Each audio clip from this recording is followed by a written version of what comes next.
Good afternoon, Facebook. How is everybody today? I am just popping on to do my live for my challenge.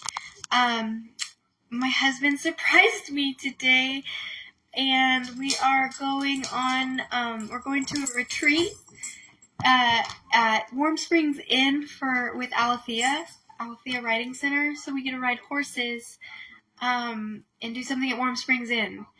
And I'm really excited because, not just because we get to ride horses and we get to hang out together, and this is super cool and I didn't expect it, but for those of you who don't know Jesse and I's story, we fell in love on Love Lane at Warm Springs, next to Warm Springs Inn.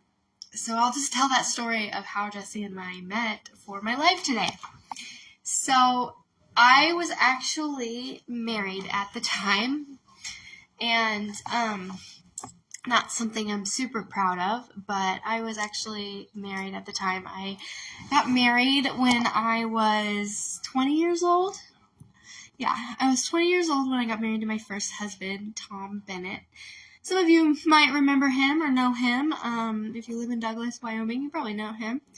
He's a nice guy, there's nothing wrong with old Tom. He's just not my vibe. Not to be rude, but some people are just not your vibe. And, Tom and I got married when I was 20, and I think he was 21, and we were high school sweethearts. So I guess I should rewind this. I met my ex-husband in high school, my senior year, when I was a meth addict, and my mom sent me to rehab to help get me clean, and I obviously didn't want to go move back home with my parents because I was still in a state of mind of rebellion, and I went to go live instead with my grandmother. My grandmother who passed away, Val, she ran these low-income apartments in Douglas, Wyoming. And I got an apartment across the hallway from her for $25 a month. And I was 18 years old, senior in high school. What more could you want, right? It was pretty epic, fun time in my life. But I met a boy, and his name was Tom, and he was my drug dealer, and he was my meth dealer, and I married the drug dealer. We ended up getting into a bunch of trouble together when I was 18 years old, September of 2004, because we found a pot field, and we brought home a bunch of pot, and we found this pot field in Nebraska, and a couple friends and us went out in the middle of the night and filled up these 5-gallon buckets with all of this ditchweed. And at the time, we were young and stupid. We were just excited because pot was not legal at all anywhere at this time. This was 2004, and we brought this home, and long story short, we ended up getting raided by the FBI and the DEA, and because they thought we had more than we did, and I had a gun to my head, and ended up getting hauled off to jail and almost went to prison, and boy, wasn't that a lovely time. Then I got out, thank God for my Uncle Marty and my grandfather who bailed me out and got a good lawyer. Thank you, Uncle Marty, if you're watching you. I love you. Thank you. You saved my adolescent life. And so I was on probation for a year, and then I got off probation, and Tom and I got married. So we were both on probation, got off probation, got married. Well, fast forward to, and the day after our wedding, everybody at my wedding was high on meth, except for me. And I ended up moving to Washington the very next day because I needed to get away from my meth habit and just start a new life. And my dad came to the wedding and offered that to us, and I don't know if I would have done it now. I mean, there's so many things, but I'll never forget leaving and driving away from the trailer park, and my grandma was standing there and waving goodbye. It was horrible. It was just so sad. Anyways, I moved to Washington the day after we got married. I was 20. So fast forward to 27.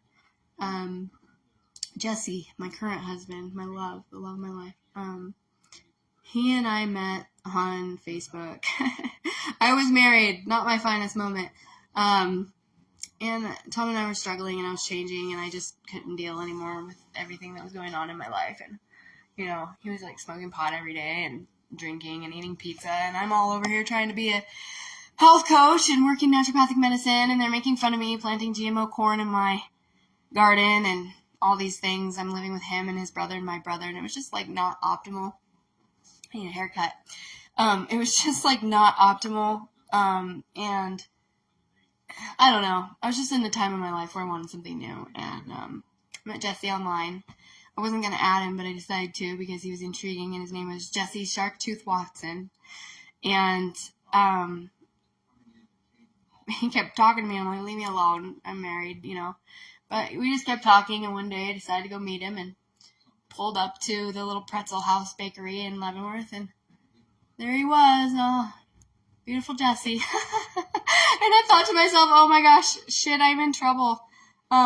He's actually really cute, and I like him, and like we get along, and we just get along really well in a way that I've never gotten along with anybody, and he understands me. And we ended up going to Good Mood Food in Leavenworth, and he told me it was gluten-free, which he is not.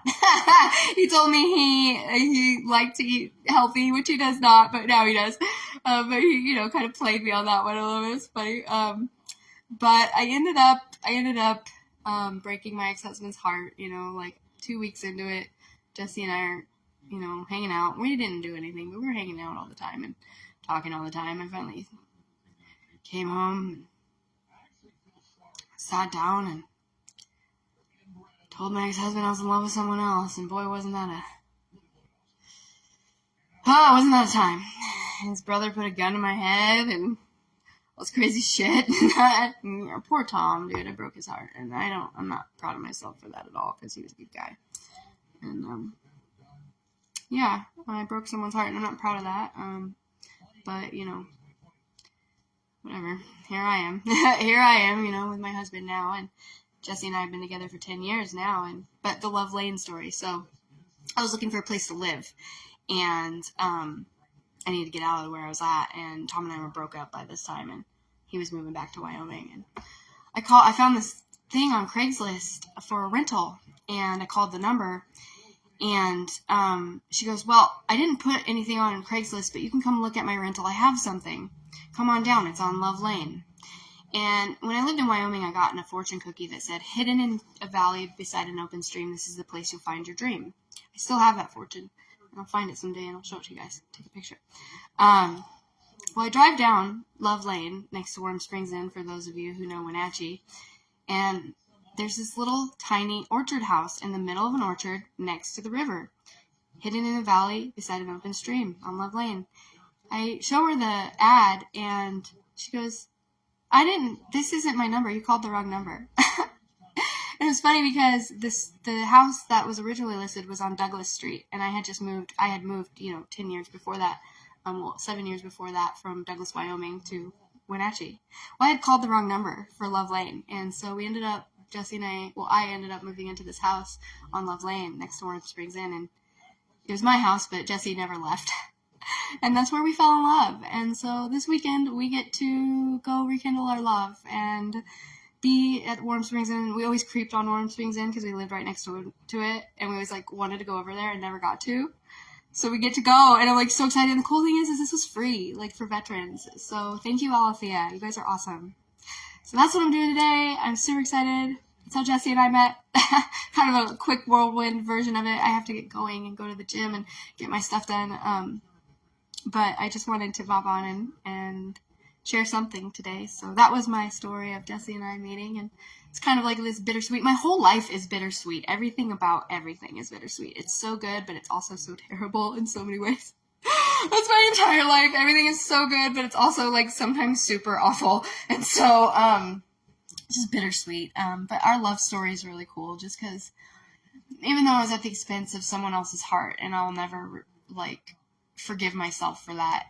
I need to, but I've asked for forgiveness. It was God's plan. God led me there, and Jesse and I have a wonderful relationship, and we have our moments. We definitely do. Right now we're going through kind of a rough patch, so this is great. And it's just because it's the nature of, life, and it's the season we're in, and as many seasons as we've been in, Jesse and I have been through some shit, and for those of you who actually know us and know the truth of our relationship and like what we've been through. Man, we're chronic relapsers, and so any of you who are chronic relapsers and struggle with alcohol, you'll know that sometimes life ain't pretty. And so Jesse and I have been through it together, and like we've had a lot of like just violent stuff and just stuff that's not okay when we were drinking and that we've gotten away from. But our relationship is just so beautiful in so many ways, and I'm really thank God for him.